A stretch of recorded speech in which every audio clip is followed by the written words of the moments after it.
Russian forces seized Europe's biggest nuclear power plant on Friday during fighting in southeastern Ukraine, Zaporizhzhia. At night, a fire broke out in the nuclear plant's training building, which was extinguished hours later. No dead or injured have been reported. The fire has not affected any essential equipment of the plant. No change in the radiation levels have been reported either. In the morning, President Volodymyr Zelenskyy claimed that the Russian troops were shelling the plant. The Ukrainian president called his U.S. counterpart Joe Biden after the fire broke out. Russia, in its turn, stated that the fire was a provocation by the Ukrainian nationalists. The second round of Russian-Ukrainian talks was held yesterday in Belarus. Russia and Ukraine agreed on organizing humanitarian corridors to help civilians escape the military operations. A temporary halt to fighting in select locations is also possible.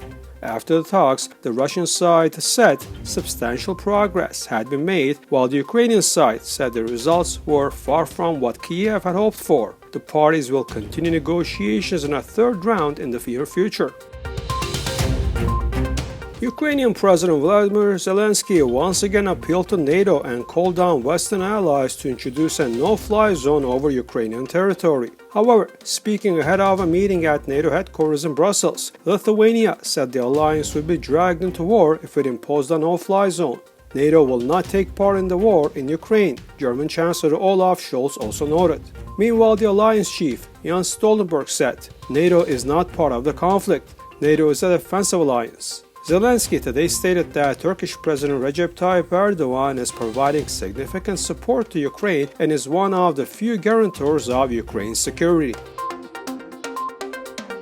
French President Emmanuel Macron sent a congratulatory message to Armenian Prime Minister Pashinyan on the 30th anniversary of establishment of Armenian-French diplomatic relations and invited him to Paris. Thanks to centuries of close friendship between the French and Armenian peoples over the past 3 decades, the two countries have built a strong, diverse, forward-looking partnership, Macron said.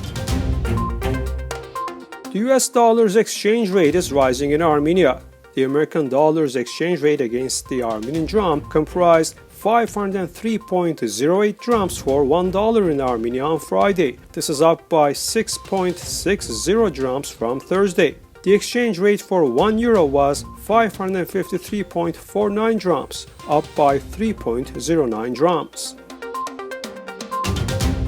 The World Bank Board of Executive Directors approved Thursday a €26.5 million loan for Armenia. The project is the fourth in a series of public sector modernization projects in Armenia and will assist the country's government in improving the efficiency of and access to selected government services for businesses and citizens. Accessing many public services in Armenia still requires the physical presence of citizens. This is most apparent in rural areas. Challenges also exist for citizens to access already existing digital services. A World Bank ICT survey found that only 5% of Armenian citizens and businesses currently use online government services.